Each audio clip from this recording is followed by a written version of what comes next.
श्रवणेरुपधारयन् आनशंस्य परो राजन् कर्मबन्धेर्विमुच्यते पुरुषो रामचरितं श्रवणेरुपधारयन् आनुशंस्य परो राजन् कर्मबन्धेर्विमुच्यते पुरुषो रामचरितं श्रवणेरुपधारयन् आनुशंस्य परो राजन् कर्मबन्धेर्विमुच्यते पुरुषो रामचरितं श्रवणेरुपधारयन् आनुशंस्य परो राजन्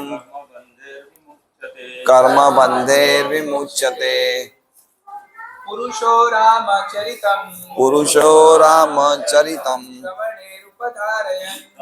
श्रवणेरुपधारयन् आनुशंस्य परो राजन् कर्मबन्धेर्विमुच्यते। पुरुष कोई व्यक्ति रामचरितम भगवान रामचंद्र के कार्यकलापों से संबंधित कथा को श्रवण है कानों से उपधारयन श्रवण करके आनुशंस्य परः ईर्ष्या से पूरी तरह मुक्त हो जाता है। राजन हे राजा परीक्षित कर्म बंधे कर्म के बंधन से विमुच्यते मुक्त हो जाता है। अनुवाद।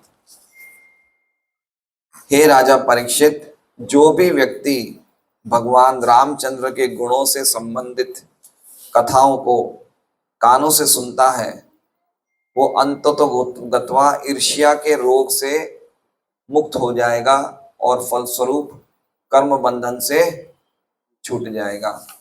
ओम अज्ञानतिमिरान्धस्य ज्ञानाञ्जनशलाकया चक्षुरुन्मिलितं येन तस्मै श्रीगुरुवे नमः।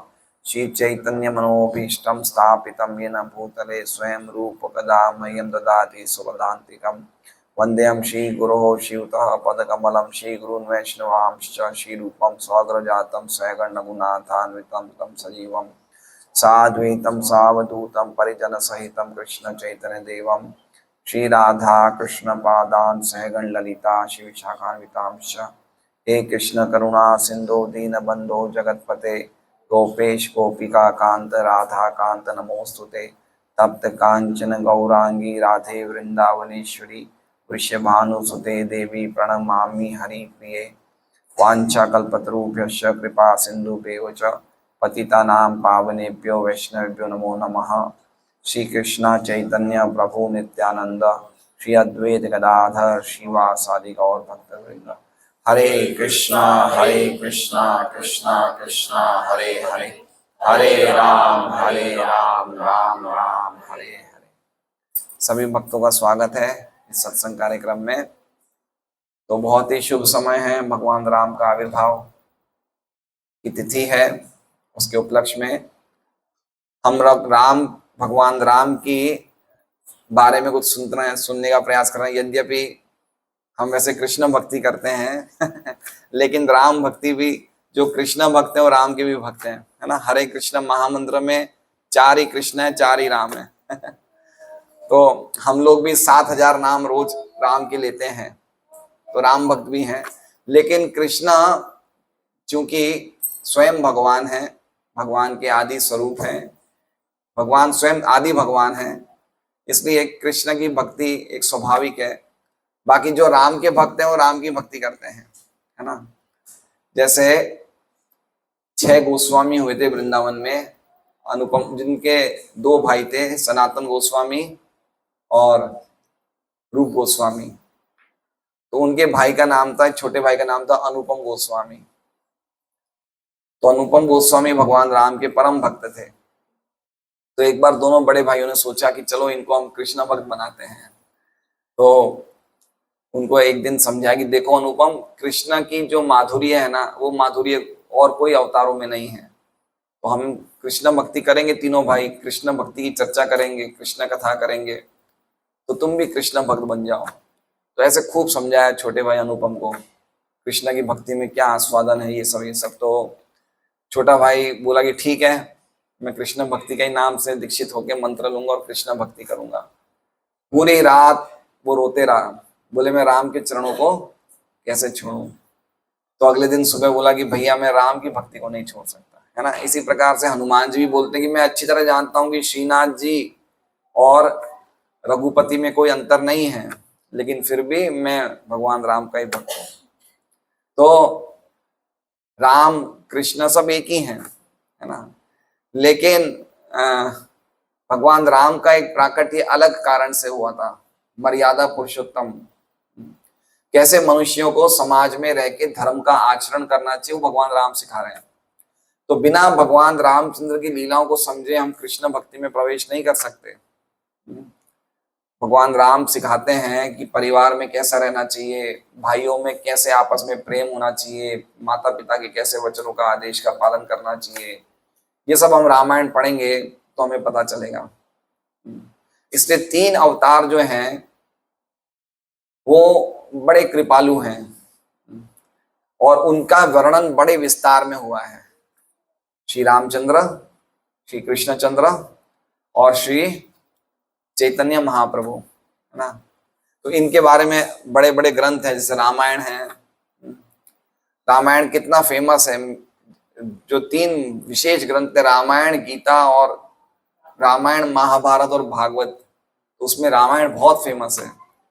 आज भी पर्टिकुलरली उत्तर भारत में तो रामचरितमानस कितने लोगों को तो मुंह जबानी याद है। तो भगवान राम की लीलाएं इतनी अद्भुत है।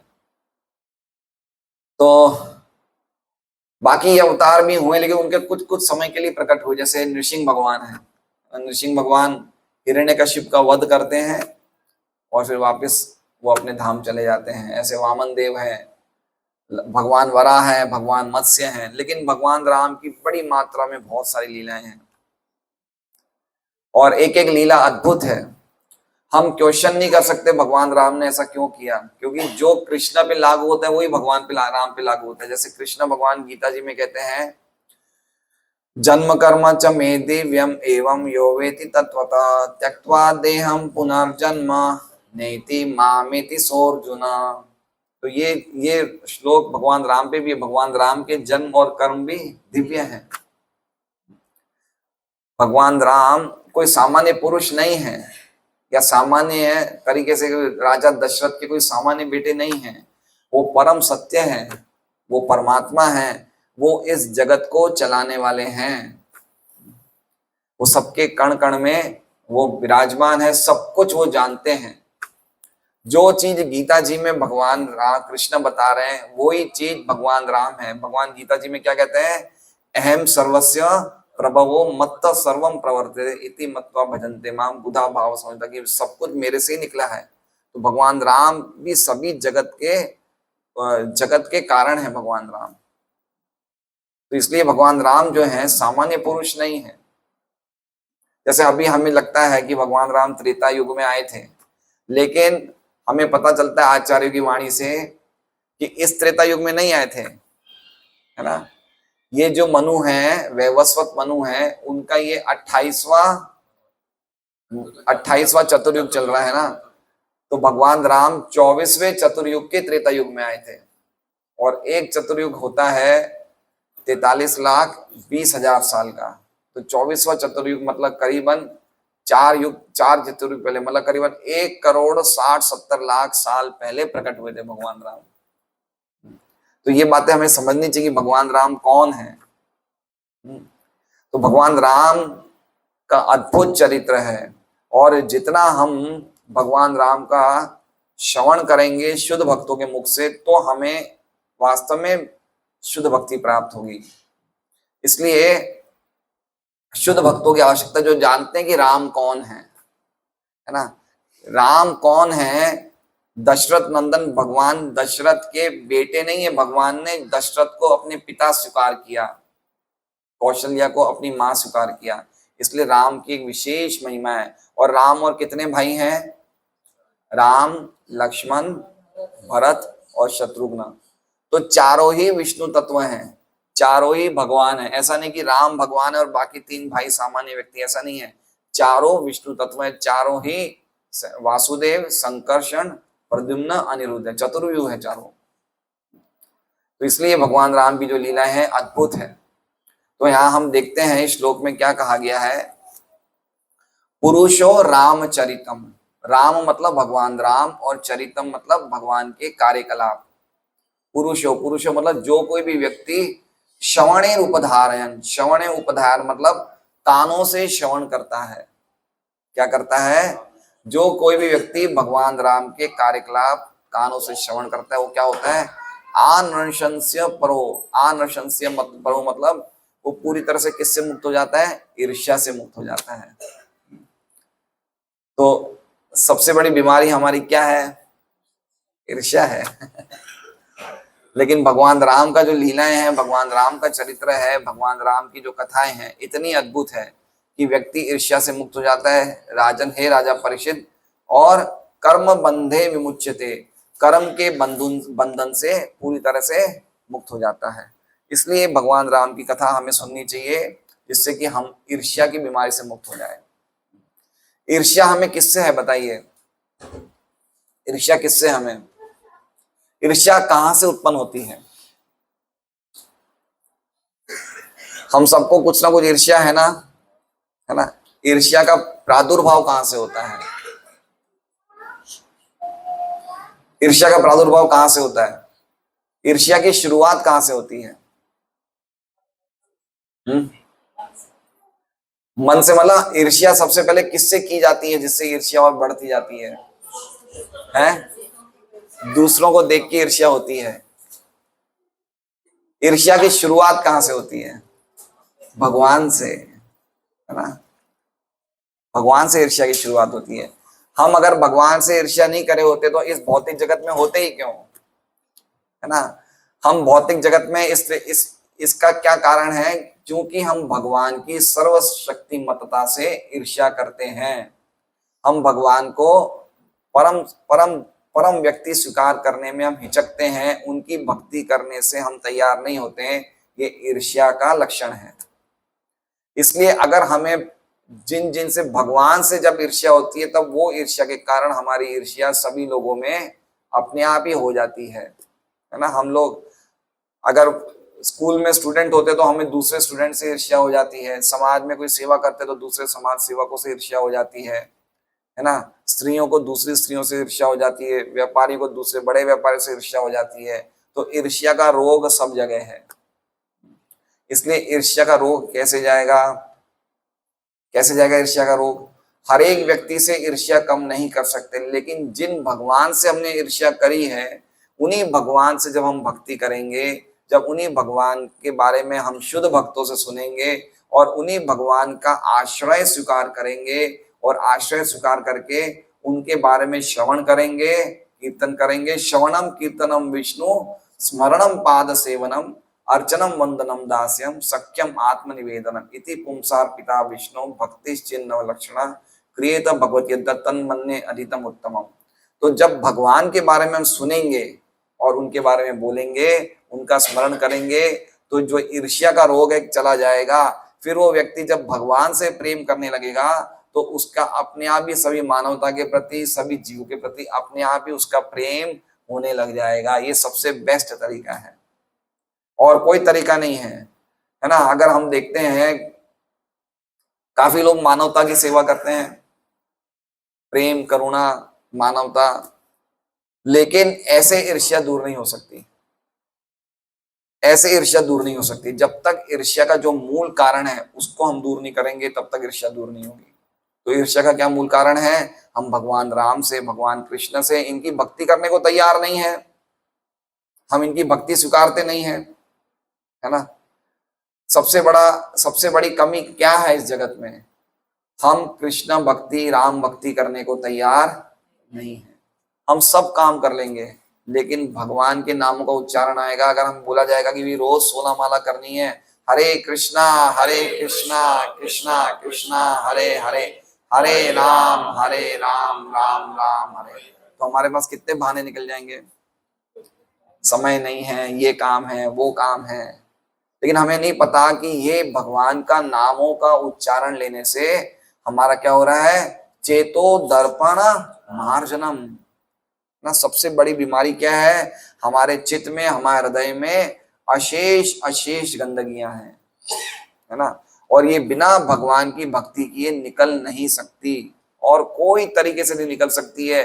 आप चाहे कितने ही पुण्य काम कर लो, कितने ही पेड़ लगवा लो, कितने ही कुएं खुदवा लो, कितने ही गरीब लोगों को भोजन करवा लो, लेकिन हृदय में ईर्ष्या का भाव, काम, क्रोध, लोभ, मोह, मत, मत्सर, कुछ थोड़ा परसेंटेज हो सकता है शायद दूसरे पुण्य कर्मों से कम हो जाए, लेकिन पूरी तरीके से नहीं निकलेगा।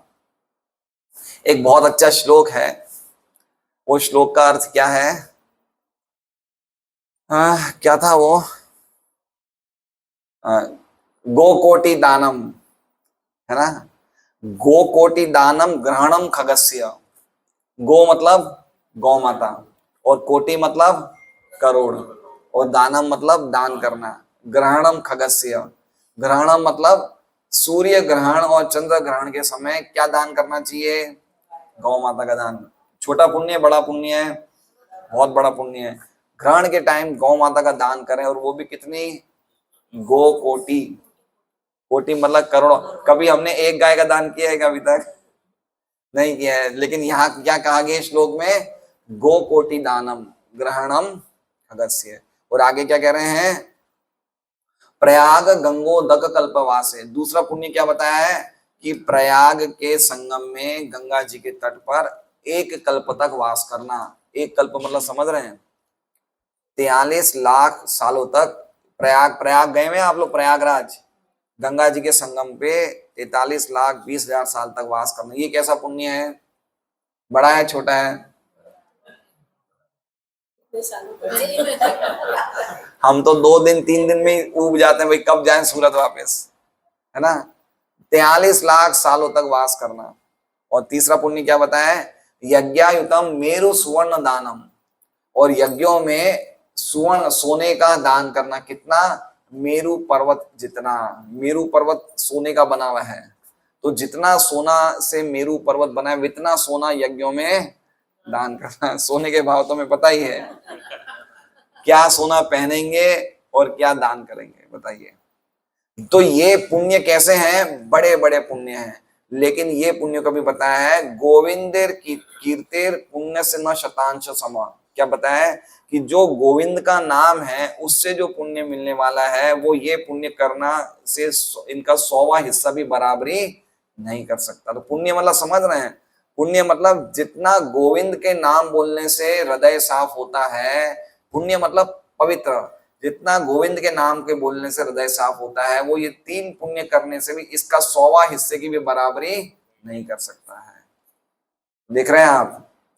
तो हमें क्या करना चाहिए, भगवान का नाम का जप जितना हमें पवित्र करने वाला है, बाकी दुनिया में जितने भी साधन हैं वो साधन मिलके भी हृदय की इतनी पवित्रता नहीं कर सकते हैं, हृदय को इतना पवित्र नहीं बना सकते हैं। इसलिए हमारे हृदय से चीजें जा नहीं रही है। द्वेष है, लोगों के बारे में गलत सोचना है, काम है, क्रोध है, लोभ है, मोह है, मद है, मात्सर्य निकल नहीं रहा है ना। गीता जी में क्या कहा गया है, इच्छा द्वेष समुत्थेन दंड मोहेन भारत सर्वभूतानि सम्मोहम सर्गे यान्ति परंतप। इस जगत में व्यक्ति क्यों आता है, इच्छा और द्वेष, राग और द्वेष, है ना। गीता भगवान ही कहते हैं, वीत राग भय क्रोधा मन मया माम उपासिता। जो व्यक्ति राग भय और क्रोध को वीत जो कर देता है, छोड़ देता है, वो मुझे प्राप्त करके शुद्ध होके मेरे भाव को प्राप्त होता है, मुझे मेरे प्रेम को प्राप्त होता है। तो ये मनुष्य जीवन जो मिला है, ये अल्टीमेटली ये सभी प्रकार के जो हमारे हृदय में कल्मश है उनको हटाने के लिए मिला है। ये बहुत ही अद्भुत जीवन है। ये कितना सुंदर भगवान ने हमें एक सिस्टम दिया है। हमारे पास रामायण है, भागवत है, घर बैठे बैठे सुनना है, क्या इसमें मुश्किल है बताइए, क्या मुश्किल है। लेकिन हम लोगों को कठिन काम करने हैं, सरल काम नहीं करना। कठिन काम चले जाएंगे, अमरनाथ चले जाएंगे, वहां गुफाओं में चले जाएंगे, लेकिन बैठे बैठे हरे कृष्णा कृष्णा कृष्णा हरे हरे, हरे राम राम राम हरे हरे, ये नहीं सुनना है। रामायण नहीं सुनना है ना। अभी ये चैत्र नवरात्र में तो हमें रामायण का पाठ करना चाहिए, है ना। कोई कोई भक्त लोग तो पूरे रामायण 7 दिन 9 दिन में पूरी पाठ कर लेते हैं। तो रामायण पाठ करना चाहिए, लेकिन किनसे करना चाहिए? जो भगवान के शुद्ध भक्त हैं, उनसे करना चाहिए। जो जानते हैं कि राम एक व्यक्ति हैं, राम निर्विशेष नहीं है, राम कोई ऐसा नहीं है कि कोई सर्वव्यापी राम है, राम एक व्यक्ति है। जब तक हम भगवान का नाम इस समझ के साथ नहीं लेंगे, तब तक जो हमें लाभ होना चाहिए वो नहीं होगा, है ना। एक चैतन्य महाप्रभु के पार्षद थे जिनका नाम था रघुनाथ भट्ट। तो रघुनाथ भट्ट गोस्वामी चैतन्य महाप्रभु से मिलने के लिए जगन्नाथपुरी आते हैं। तो उनके साथ एक और उनके साथ एक रामदास विश्वास करके व्यक्ति उनके साथ हो लेते हैं। तो रामदास विश्वास जो है वो रघुनाथ भट्ट की बहुत मदद करते हैं, बहुत सहायता करते हैं। तो रामदास जो थे वो पूरे रास्ते क्या लेते थे? राम का नाम लेते थे, राम राम राम राम राम राम राम, पूरे टाइम 24 घंटे राम नाम लेते थे। तो चैतन्य महाप्रभु के पास जब पहुंचते हैं जगन्नाथपुरी रघुनाथ भट्ट और वो रामदास पहुंचते, तो रघुनाथ भट्ट को तो चैतन्य महाप्रभु ने आलिंगन किया, लेकिन रामदास को आलिंगन नहीं किया। यद्यपि वो पूरे टाइम क्या ले रहे थे? राम का नाम। क्यों? क्योंकि उनकी क्या इच्छा थी कि मैं राम से मिलकर एक हो जाऊं, है ना। इसलिए रामचरित सुनना है, भगवान राम की लीलाएं सुनना है, कृष्ण की कथा सुनना है, लेकिन ऐसे व्यक्ति से सुनना है जिसके हृदय में शुद्ध भक्ति का भाव हो। नहीं तो हम लोग सुनते रहेंगे करोड़ों जन्मों तक, लेकिन वो लाभ हमें नहीं मिलेगा, शुद्ध भक्ति नहीं मिलेगी और हमारे हृदय के कल्मश नहीं हटेंगे। इसलिए देखिए भगवान राम की अद्भुत लीलाएं हैं ना, लेकिन वो लीलाएं क्या है? अनक्वेश्चनेबल हैं। अनक्वेश्चनेबल मतलब वो दिव्य हैं। जैसे भगवान राम ने शूर्पणखा की नाक काटी, नाक क्यों काटी? कोई इतना बड़ा काम गलत तो किया नहीं था शूर्पणखा ने। शूर्पणखा ने क्या किया था भाई? खाली शादी का प्रपोजल ही तो रखा था, तो उसमें नाक काटने की क्या जरूरत थी, है ना। वाली को पीछे से मार दिया, पेड़ के पीछे से मारा। फिर सीता जी का उनका अग्नि परीक्षा करी, है ना। तो हम देख सकते हैं इन सब चीजों की आवश्यकता नहीं है थी, क्यों ऐसा किया गया? फिर सीता जी को हमेशा के लिए धोबी के कहने पे त्याग दिया। तो पॉइंट ये है कि ये सब लीलाएं चिंतन के बाहर है, ऐसा क्यों किया? लेकिन चूंकि साक्षात भगवान ने किया है, इसलिए वो 100% बिल्कुल धर्म के बिल्कुल अनुकूल है। उसमें कोई भी प्रकार का उसमें कोई गलत काम नहीं है, ऐसे सोचना चाहिए। जन्म कर्म च मेरे, इस प्रकार भगवान राम की लीलाएं हमें समझनी चाहिए। कैसे उन्होंने किया? जैसे हम देखते हैं कभी कभी कोई बोलते हैं कि राम ने तो शिव की पूजा करी रामेश्वरम में, इसलिए शिव जी बड़े हैं, है ना। लेकिन ऐसे हम नहीं समझ सकते हैं, है ना। भगवान क्या कहते हैं कि मेरे से ज्यादा मेरे भक्तों की पूजा ज्यादा मैं स्वीकार करता हूं। तो भगवान ये आदर्श बता रहे हैं शिव जी की पूजा करके कि भक्तों की उनको पूजा ज्यादा अच्छी लगती है। लेकिन इसका मतलब ये नहीं कि भगवान राम से शिव जी बड़े हैं, ऐसा नहीं सोचना चाहिए। तो इस प्रकार के पॉइंट्स हैं भगवान राम की लीलाओं में जो अद्भुत हैं, जिनको सुन के प्रॉपर व्यक्ति से सुन के हम समझ सकते हैं कि क्या राम की लीलाएं हैं। लेकिन वाल्मीकि रामायण जो ग्रंथ है वो हमें अवश्य ही पढ़ना चाहिए। इतने उसमें इतनी चीजें हैं, इतने समझ लायक चीजें हैं कि रामायण पढ़ने के बाद ही हम भागवत समझ पाएंगे। भागवत कृष्ण लीलाएं, अलग अलग लीलाएं, लेकिन एटलीस्ट कम से कम रामायण पढ़ना चाहिए हमें, तो हमें पता चलेगा भगवान राम का अद्भुत चरित्र क्या है। तो हम इसका तात्पर्य पढ़ते हैं।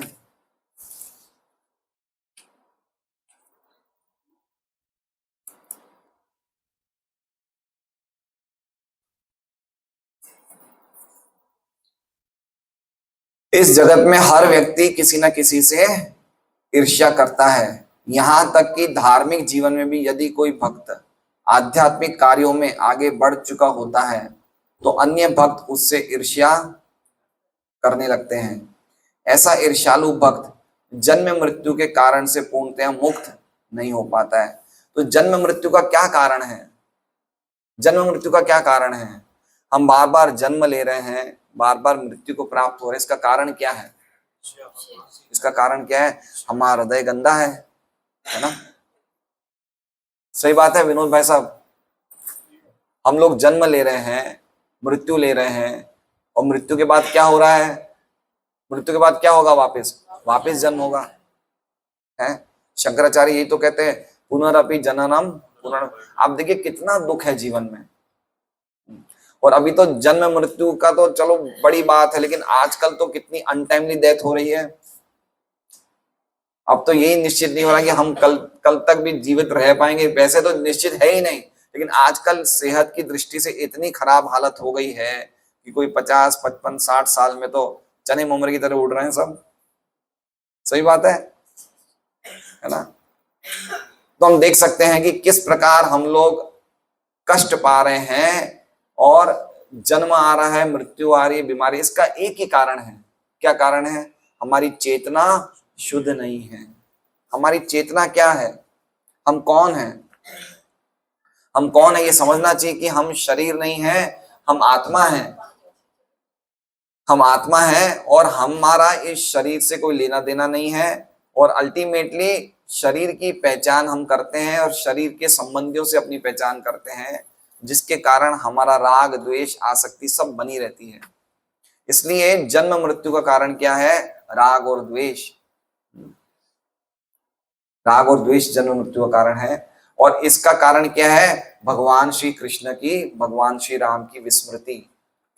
इसलिए जब हम भगवान के नामों का जप करेंगे, भगवान श्री की लीलाओं को सुनेंगे, ज्यादा से ज्यादा कीर्तन सुनेंगे, और कीर्तन मतलब कथा सुनेंगे, श्रवण और कीर्तन करने से ही हमारा रोग सही होगा।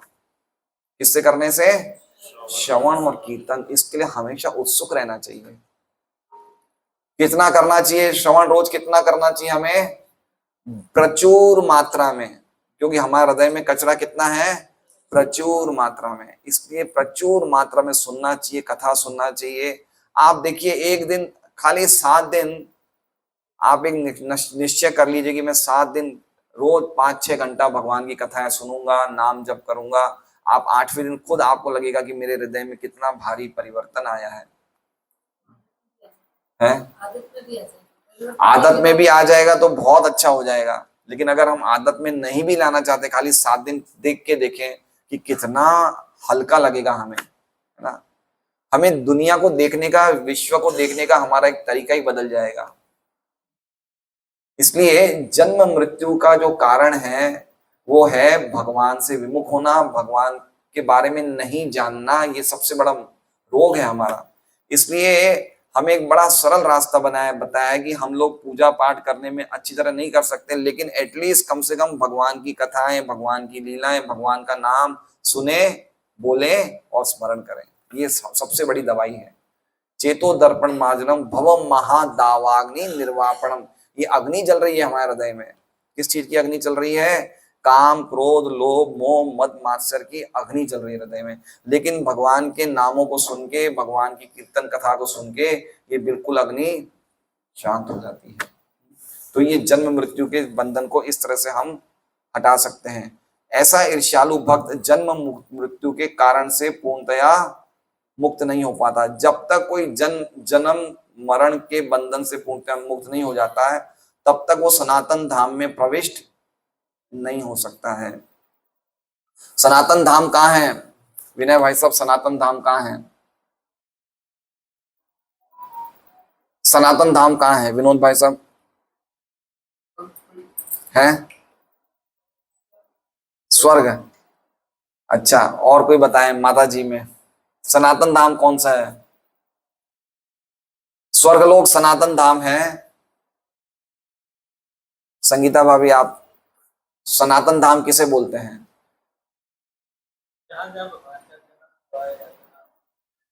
सनातन धाम, देखिए सनातन धाम मतलब वो धाम, वो जगह जिसका कभी अंत नहीं होता है, जो हमेशा रहता है।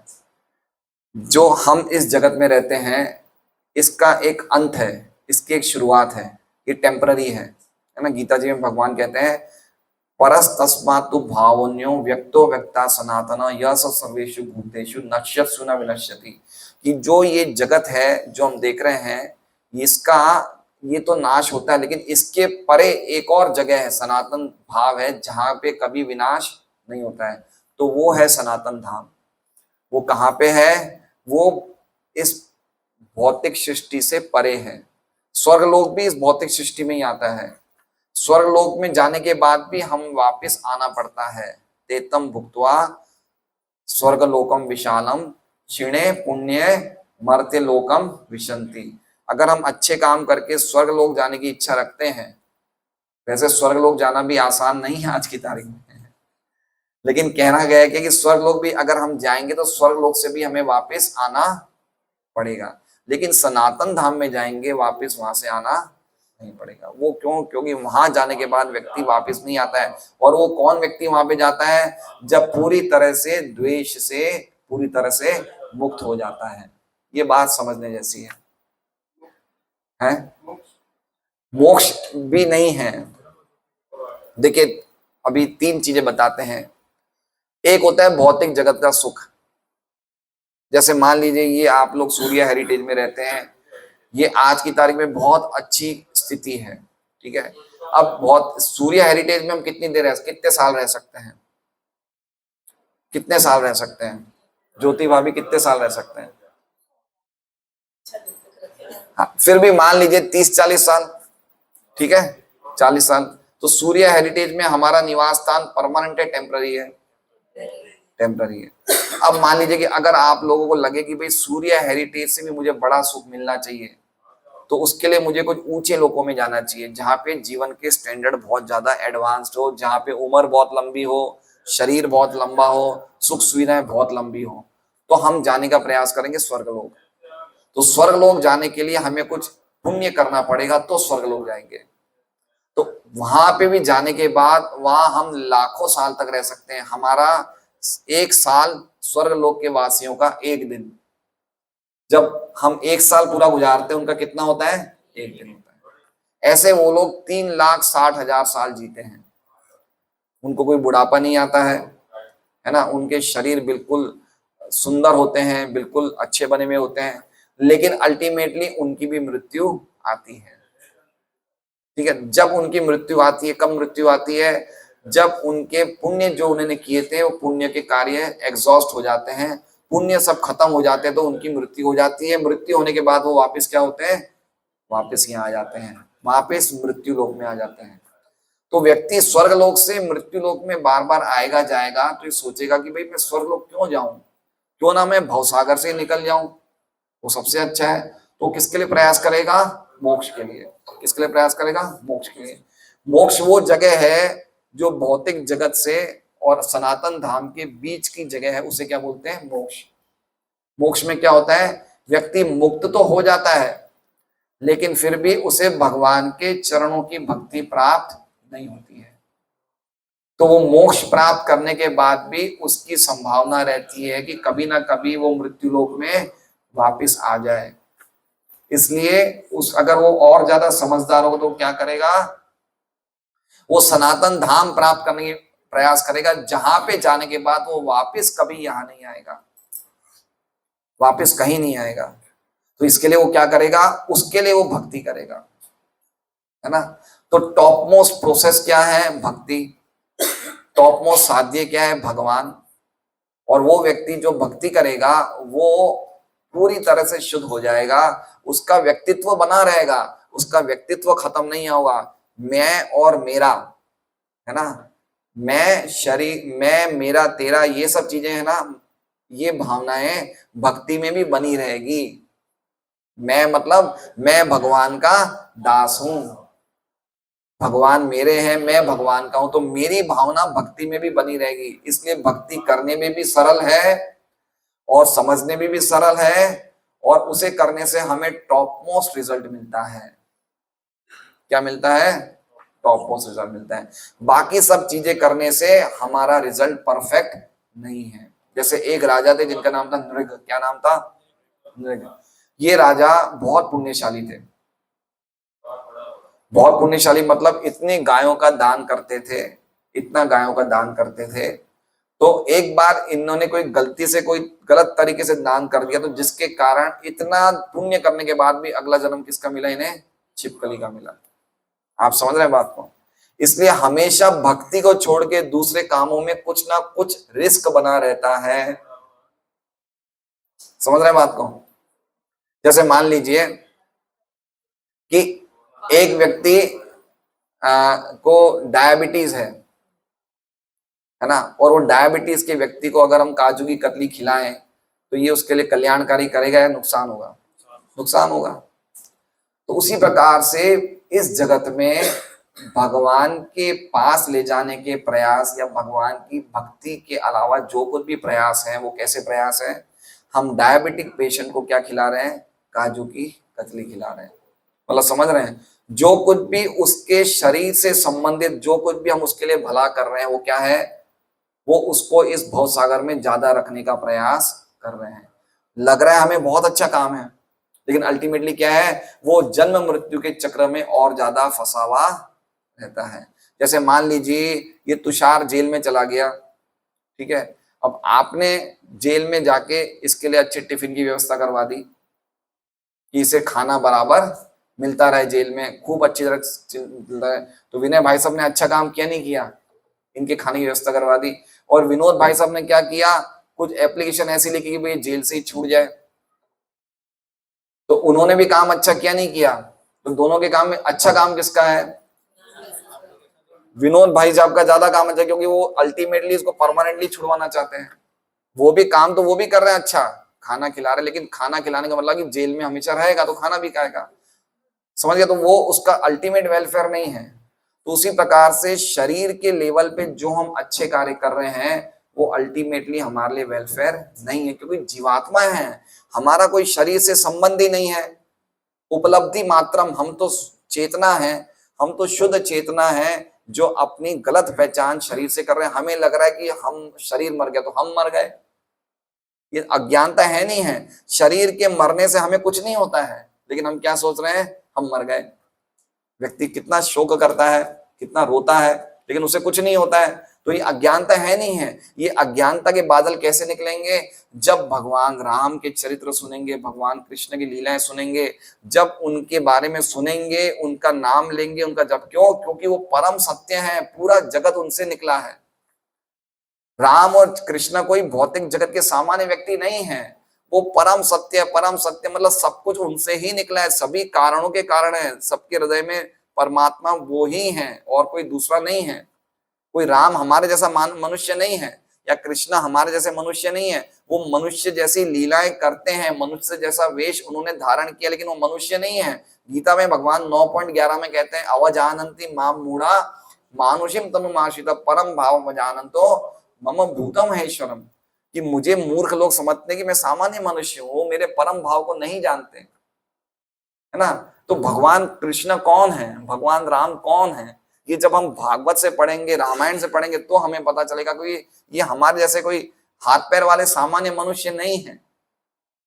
ये परम सत्य है, ये पूरे जगत को चला रहे हैं, है ना। तो ऐसे व्यक्ति, ऐसे भगवान की धारणा को लेके जब हम भगवान की लीलाएं सुनते हैं तो हम शुद्ध होते हैं, तो हमारा हृदय शुद्ध होता है। इसलिए हमारी जो अल्टीमेट बीमारियां हैं, उन बीमारियां को जो मूल से निकालने का जो कार्य है वो भगवान की लीलाएं सुनने से होता है, भगवान की कथा सुनने से होता है, और कोई दूसरा उपाय नहीं है, कोई दूसरा उपाय नहीं है। मान लीजिए जैसे मैंने बहुत अच्छे अच्छे काम किए जगत में, है ना, मैंने बहुत सारे ब्लड डोनेशन कैंप किए, बहुत अच्छे काम किए, कंबलें बंटवाई, यो बताई, तो उसका रिजल्ट क्या है बताइए? उसका रिजल्ट क्या है? क्या है उसका रिजल्ट? पुनर्जन्म, मेरा वापस जन्म होगा, यही तो रिजल्ट है। क्या जन्म है? मैंने बहुत अच्छे काम किए, लेकिन मैं ये बात से मुक्त नहीं हो पा रहा हूं कि मैं शरीर नहीं, मैं आत्मा हूं, मैं भगवान का अंश हूं। तो ये सब काम करने से क्या होगा? मुझे वापस जन्म मिलेगा। अब वो जन्म के शरीर में मिलेगा वो निश्चित नहीं है। ये बात इतनी सिंपल बात है समझना, कि हम 30-40 साल तक सोच रहे हैं कि हम बहुत पुण्यशाली काम, लेकिन पुण्यशाली काम है क्या वो तो समझे कम से कम। क्या है पुण्यशाली काम? अपने आप को शुद्ध करके सनातन धाम में प्रवेश करना, इससे बढ़कर कोई दूसरा पुण्यशाली कार्य नहीं है। हमारी पहचान कितनी, जैसे मान लीजिए रमा आंटी बैठे हैं, इनके पति देव का नाम क्या है? मदन मोहन जी, मनमोहन जी, मदन मोहन जी पीढ़ी में। देखिए कितने खुश हो रहे हैं वो नाम सुन के। लेकिन अब बताइए कितने साल तक वो उनके साथ रहेंगे? सोचने की बात है, थोड़ा ठंडे दिमाग से सोचिए, कितने साल रहेंगे वो उनके साथ? मान लीजिए 25-30 साल और रहेंगे, उसके बाद क्या होगा? कभी हम सोचते नहीं आगे का, हम आगे का फ्यूचर नहीं सोच रहे हैं कि आगे क्या होगा जब मैं चली जाऊंगी या वो चले जाएंगे, जब हम दोनों नहीं रहेंगे तो हम कहाँ रहेंगे वापस? हम वापस दूसरे शरीरों में प्रवेश करेंगे, दूसरे परिवार होंगे, दूसरा माहौल होगा, दूसरी योनियां होंगी, दूसरा स्थान होगा। हमें पता नहीं, मनुष्य मिलेंगे, पशु बनेंगे, पक्षी बनेंगे, हमें नहीं पता।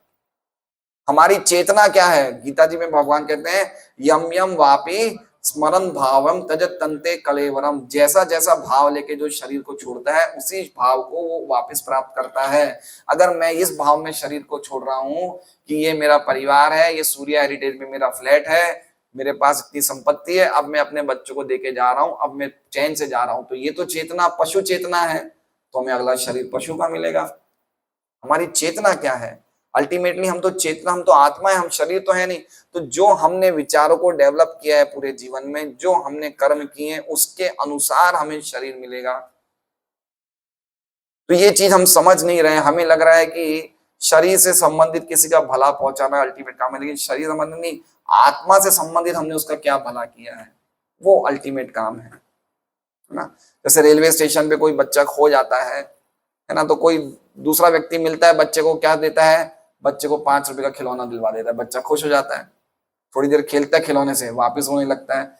एक और व्यक्ति आता है, वो क्या करता है? बच्चे को टॉफी खिला देता है, चॉकलेट दे देता है, बच्चा चॉकलेट खाता है, बड़ा खुश होता है, 10 मिनट बाद फिर रोने लगता है। तीसरा व्यक्ति आता है, वो क्या करता है? रेल स्टेशन पे अनाउंसमेंट करवाता है, भाई इसके बच्चे के माँ बाप कौन है, इसे ले जाओ। तो बच्चे के माँ बाप आते हैं और बच्चे को ले जाते हैं। तो तीनों ने अच्छा काम किया ना। तीनों में सबसे अच्छा काम किसका है? जो माँ बाप जो मिलवाया। वो तो वो बात हम नहीं समझ रहे। हम सोच रहे हैं, गीता जी में भगवान खुद कहते हैं कि जो मेरे ज्ञान का प्रचार करता है, उससे बढ़कर मुझे प्रिय कोई नहीं है। तो अल्टीमेटली आप देखा जाए तो कोई चीज की कमी नहीं है। भगवान के राज्य में एक चींटी को भी अपना भोजन मिल रहा है। हम किसी को क्या पेट भरेंगे? कोई भूखा नहीं है। असली चीज की क्या कमी है? भगवत चेतना की। हम ये समझाएं लोगों को कि हम भगवान के अंश हैं, हम आत्मा है, हमारा भगवान से हमेशा का संबंध है, जो हम भूल चुके हैं। ये असली चेतना है। इस चेतना को वापस समाज में जागृत करना, वापस लोगों को शिक्षित करना, वो सबसे बड़ा परोपकारी कार्य है। इससे बढ़कर और दूसरा कोई कार्य नहीं है। तो इसलिए कहा गया है कि जब तक हम जन्म जन्मांतर के, जब तक कोई जन्म मरण के बंधन से पूर्णतः मुक्त नहीं हो पाता, तब तक वो सनातन धाम में प्रविष्ट। तो ये सनातन धाम है, जैसे अयोध्या है, ये सनातन धाम है। अयोध्या कहाँ पे है? अयोध्या कहाँ पे है? उत्तर भारत में है ना अयोध्या।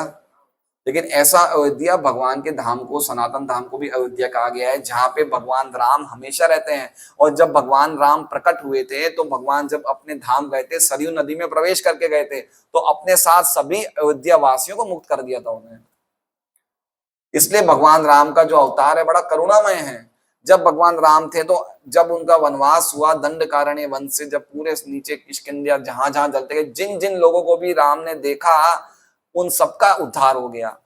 वो सब भगवान की भक्ति प्राप्त कर गए, वो भगवान के धाम चले गए। जाते जाते भगवान राम अयोध्या वासियों सबको लेके गए। उसी तरह से भगवान कृष्ण आए। भगवान कृष्ण के सामने जिन्होंने भी कुरुक्षेत्र युद्ध में युद्ध किया, वो सभी को मोक्ष मिल गया, सभी भगवान के धाम को प्राप्त हो गए। तो भगवान आते हैं क्यों? लोगों का उद्धार करने के लिए आते हैं, है ना। कि भाई ये लोग तड़प रहे हैं, बार बार जन्म मृत्यु, बुढ़ापा, बीमारी, कष्ट, क्या क्या रोग हैं। अभी हमारे जान पहचान में हमारे एक भक्त हैं, उनकी मेडिसिन की दुकान है, ये माखन भोग है ना, टर्निंग पॉइंट पे भटार रोड के सामने है, रघुवंशी मेडिकल, क्या नाम है? हाँ, रघुवंशी। तो उनके जो मेरे हमारे वो भक्त की दुकान है, तो उनके बड़े भाई ये वीआईपी रोड पे जा रहे थे, कोई काम से कुछ सामान वामान खरीदने जा रहे थे, राकेश भाई। उनका क्या है, लीवर में प्रॉब्लम थी। उनका लीवर ट्रांसप्लांट होने वाला था 2 महीने बाद। तो उस चक्कर में क्या लीवर की प्रॉब्लम से क्या कि जो बीमारी 2 दिन में सही होनी थी उनके 20 दिन लगते थे सही होने में। तो कोई काम से वीआईपी रोड जा रहे थे 2 व्हीलर में, तो उनको कोई पीछे से गाड़ी ने ठोक दिया। तो ठोकने से क्या हो, सीधे उनके पीछे कमर में फ्रैक्चर हो गया। तो फ्रैक्चर हो गया तो ये पास में कोई मैत्री हॉस्पिटल होगा यहीं कहीं वेसू में, वहां पे उनको तुरंत एडमिट करा गया है। तो जब ये हमारे वो भक्त को पता चला तो उन्होंने उनकी वाइफ को फोन किया, भाभी को, उनकी भाभी हो गई ना कि भाभी ऐसे राकेश भाई को ऑपरेशन होने वाला है, आप जल्दी जाइए मेरे हॉस्पिटल। तो भाभी इतनी डर गई तो अपने बेटे को बोली तू जल्दी स्कूटर निकाल मुझे ले चल। तो बेटा ने फुल स्पीड में स्कूटर चलाया, वो बेटे का भी एक्सीडेंट हो गया, वो वाइफ भी, और वो वाइफ का भी हाथ पैर फ्रैक्चर हो गया। बताइए, वो भी उस हॉस्पिटल में एडमिट हो गई, मैत्री हॉस्पिटल में। देख रहे हैं आप क्या दुखों की, मतलब क्या दुखों की लिमिट है, हम समझ नहीं सकते हैं। तो व्यक्ति के पास पैसे की कमी ये बहुत बड़ा दुख नहीं है, लेकिन व्यक्ति को इतने ज्यादा कष्ट आ रहे हैं खाली इसी कारण से कि वो अपने संबंध को भगवान से जागृत नहीं कर पा रहे, खाली इतने कष्ट है। भगवान राम तो यहां तक बोलते कि कोई एक बार ये भी बोलते कि हे राम आज से मैं आपका हूं, मेरी आप में आप ही शरण में, उतने में मैं उसका कल्याण कर दूं। खाली इतना तो बोले हम कि हे राम आज से मैं आपका हूं, मैं जन्म जन्मांतर मैं माया की ठोकरें खाते आ रहा हूं, अब मैं आपकी शरण में। इतना बोलने से भगवान अभयता का वरदान दे देते हैं, है ना। तो ये भक्ति का इतना, लेकिन भक्ति इतनी सरल है तो हम उसको इजीली ले लेते हैं। हमने यार इससे कोई मुश्किल प्रोसेस को अपनाया जाए, ये तो बहुत इजी है। इतना इजी कैसे हो सकता है भक्ति? खाली नाम लेने से कोई भगवान के धाम जा सकते हैं कि? ये तो नहीं हो सकता है। तो ये समझ नहीं पा रहे हैं, है ना। चैतन्य महाप्रभु ने खाली नामों के कीर्तन के द्वारा हमें इतना सरल प्रोसेस दिया है कि हम पूरी तरह से भव रोग, ये हृदय के रोग से खत्म, पूरा निकल जाएगा हृदय का रोग। क्योंकि हृदय में अगर एक व्यक्ति के लिए भी हमारा वैर होगा कि इस व्यक्ति के लिए, मान लीजिए मैं शरीर छोड़ रहा हूं और मेरा खाली इस जगत का एक व्यक्ति से वैर रह जाए, सबसे मित्रता हो जाए, खाली एक व्यक्ति से वैर हो जाए, तो भी मुझे वापस आना पड़ेगा, सनातन धाम में प्रवेश नहीं मिल सकता। निर्वैर सर्वेषु भूतेषु यः स मामेति पांडव, 11वें अध्याय में गीता जी में बोलते हैं, जो सभी के प्रति निर्वैर रखे, जो किसी से द्वेष ना रखे, तो कैसे हो सकता है वो व्यक्ति? वो कैसे बनेगा? वो भगवान की भक्ति करके ही बनेगा, और कोई दूसरा उपाय नहीं है। इसलिए अल्टीमेट प्रोसेस है, इससे बढ़कर कोई प्रोसेस नहीं है। आगे कह रहे हैं, देह की उपाधियों से प्रभावित होकर मनुष्य ईर्ष्यालु बनता है। देह की उपाधियों से, समझ रहे हैं? देह की उपाधि मतलब जैसे मान लीजिए कि अगर मैं कोई समाज का मंडल का प्रेसिडेंट बन जाऊं तो स्वदर्शन प्रभु में से ईर्ष्या करेंगे, बोलेंगे ये तो पोस्ट मेरी होनी थी, इसको कैसे प्रेसिडेंट बन गया? तो इसे बोलते हैं देह की उपाधि। उपाधि मतलब समझ रहे हैं?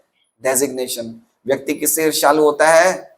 डेजिग्नेशन से। ये कैसे बड़ा हो गया है, उससे व्यक्ति प्रभावित हो जाता है और उससे ईर्ष्या को प्राप्त होता है। किंतु मुक्त भक्त को शरीर से कुछ भी लेना देना नहीं रहता, अतः वो दिव्य पद पर पूर्णतया रहता है। तो भक्त क्या करता है? शरीर में रहते हुए किसके कार्य कर रहा है? आत्मा के कार्य कर रहा है। वो शरीर के कार्य कर ही नहीं रहा है, भगवान के नामों का कीर्तन कर रहा है, भगवान के बारे में सुन रहा है, भगवान की सेवा कर रहा है। ये कार्य शरीर के नहीं, किसके कार्य है? आत्मा के। तो पूरी तरह से शरीर के लेवल पे नहीं हो, तो दिव्य लेवल पे, तो अपने आप ही ईर्ष्या से मुक्त हो जाता है। देखिए, अगर आप अच्छे भक्तों को मिलेंगे ना, कभी उनके मन में ईर्ष्या रहेगी नहीं, है ना। जो ईर्ष्यालु है उसके प्रति भी भाव प्रेम रखते हैं। इसलिए युधिष्ठिर का एक नाम क्या था? है अजात शत्रु, जिनके कोई शत्रु थे ही नहीं। युधिष्ठिर महाराज का कोई शत्रु नहीं था। वो दुर्योधन को भी क्या बोलते थे? सुयोधन। समझ रहे हैं? दुर्योधन में भी वो अच्छा ही देखते थे। ये भक्त का विजन होता है। भक्त के लिए कोई व्यक्ति, दूसरा व्यक्ति भक्त को अपना दुश्मन मान, लेकिन भक्त उसको दुश्मन नहीं मानता, उसका चेंज हो जाता है पूरा। क्या वंडरफुल क्वालिटीज आ जाती है भक्त में, हम सोच नहीं सकते। भक्त बनना जीवन की सबसे बड़ी सिद्धि है। ये भक्त बनना कोई चालू मालू काम नहीं है। जीवन का हाईएस्ट परफेक्शन क्या है? भगवान का भक्त बन जाना। इससे बढ़कर और कोई हम उपलब्धि नहीं प्राप्त कर सकते। ये भक्त की एक महिमा होती है। भक्त किसी से भी ईर्ष्या नहीं करता, यहां तक कि अपने शत्रु से भी नहीं।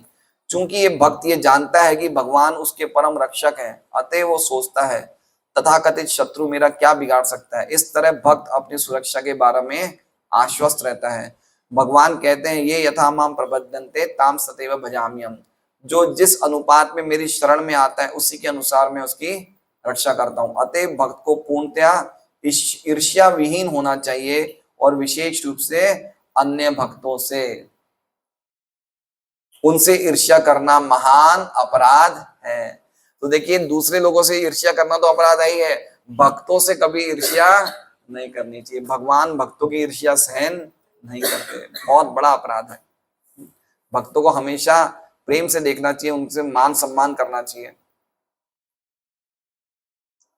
उनसे ईर्ष्या करना महान अपराध है और ये वैष्णव अपराध कहलाता है। जो भक्त, अब देखिए ईर्ष्या रोग से मुक्त होने का एक बहुत अच्छा रास्ता बता रहे हैं अगर हमें मुक्त होना है। जो भक्त निरंतर श्रवण कीर्तन में लगा रहता है वो निश्चित रूप से ईर्ष्या रोग से मुक्त हो जाता है और इस तरह भगवत धाम जाने का पात्र बन जाता है। तो क्या क्या उपाय बताया है? श्रवण और कीर्तन। तो इसके लिए हमें ये एक प्रोसेस अपनाना चाहिए जीवन में।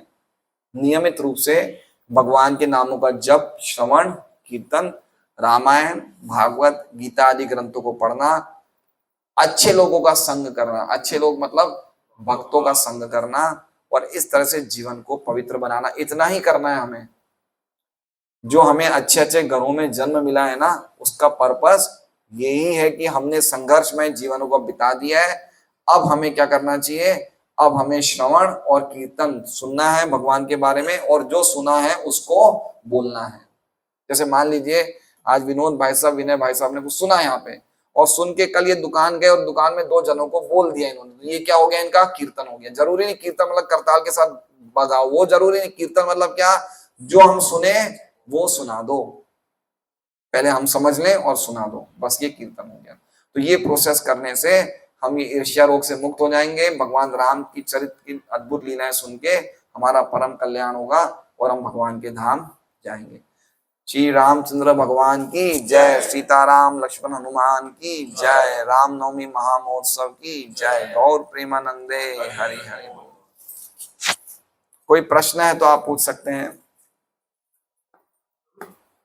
सामान्य मनुष्य ना चार चीज जानता है, धर्म अर्थ काम मोक्ष, और वो भी मोक्ष इसलिए चाहता है कि उसे भगवान की भक्ति नहीं करनी पड़े। वो इसलिए चाहता है वो जन्म मृत्यु चक्र से बाहर निकल जाए और भगवान से एक हो जाए और मुक्त हो जाए और भगवान की भक्ति करनी नहीं है और मोक्ष मिले।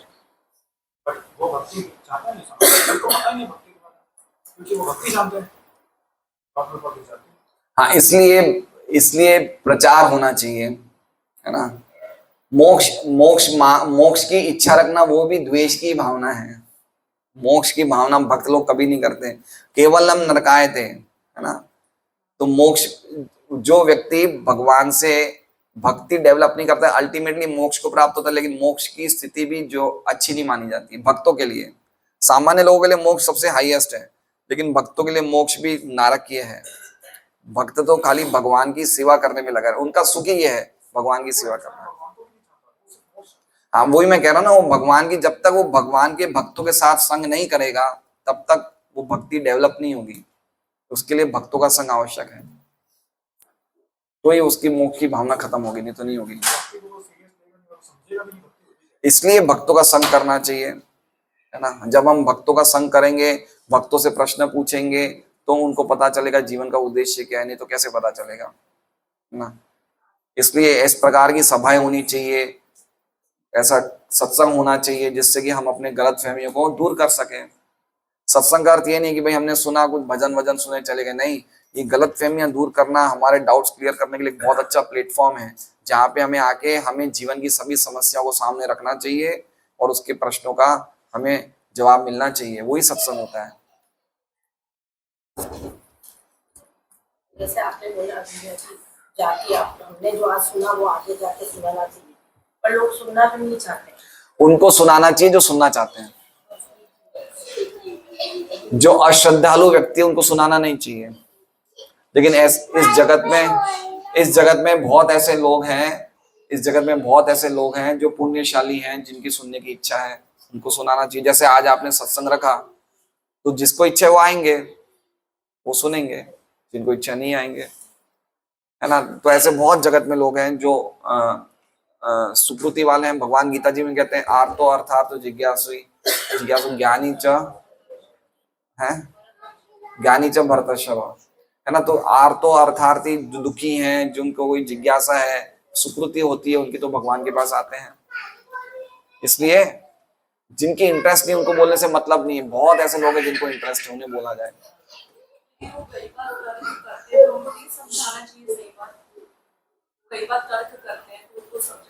हाँ समझाना चाहिए, लेकिन उनका तर्क अगर जेन्युइन है तो समझाना चाहिए। लेकिन वो खाली वो एक तर्क करने के लिए तर्क कर रहा है, तो उनको समझाने से क्या फायदा है। जो अपनी बात ही रखना चाहता है कि मैं नीचे नहीं झुकना चाहता हूं, उसके पर्पस से तर्क रख रहा है, तो फिर समझाने से कोई अर्थ नहीं है। लेकिन कोई जिसका अगर प्रॉपर तर्क है तो उसको समझाना चाहिए। मैं 2 मिनट बाली और सुग्रीव के चरित्र के बारे में बोलना चाहता हूँ। माइक दे दीजिए।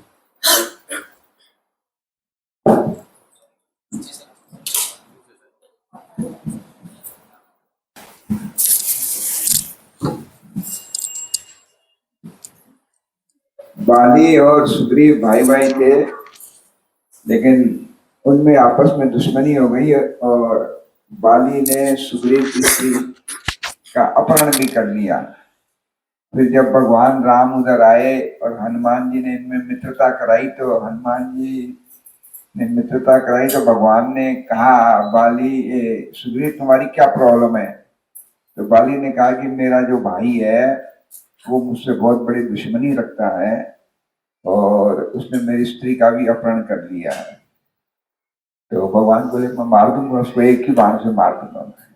वचन दे दिया उसको भगवान ने कि जैसे ही कल की तारीख में तुम लड़ोगे तो मैं उसको मार दूंगा। अब ये सुग्रीव को भेजा कि जा तू लड़ने जाती, सुग्रीव को भेजा बाली के पास। तो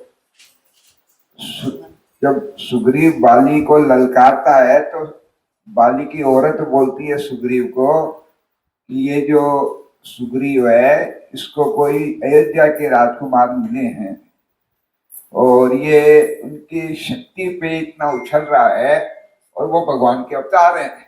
वो कह रही है, तारा कह रही है, बाली की औरत कह रही है कि जिसको सुग्रीव मिले हैं ये भगवान है। बाली नहीं, बाली कहता कि वो चक्रवर्ती राजा, उसके लिए मैं भी वही हूँ, वो भी वही है। ऐसी कोई बात नहीं है। आखिर में भगवान ने बाली को मार दिया।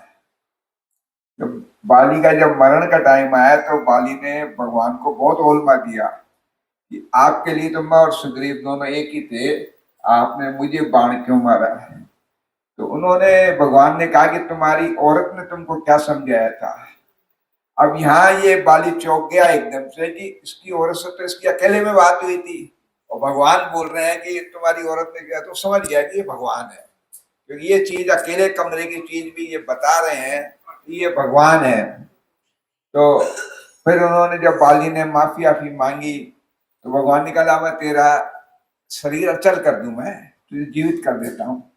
तो बाली बोला कि आखिरी टाइम पे आप मिले हो, ये बहुत रेयर लोगों को मिलता है, मैं इस मौके को जाने नहीं चाहता।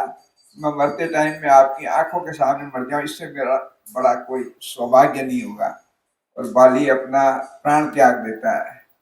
तो इसमें बाली वाले काम में जो सुग्रीव और जो बाली की जो लड़ाई हुई, तो इसमें बाली आखिर में समझ तो गया बाली कि ये भगवान है, क्योंकि जब उन्होंने ये कहा कि कमरे में बातचीत उसकी पत्नी से हुई, भगवान ने बता दिया, तो बाली का भी कल्याण हो गया। बाली ने भगवान के सामने प्राण त्याग दिए और बाली का कल्याण।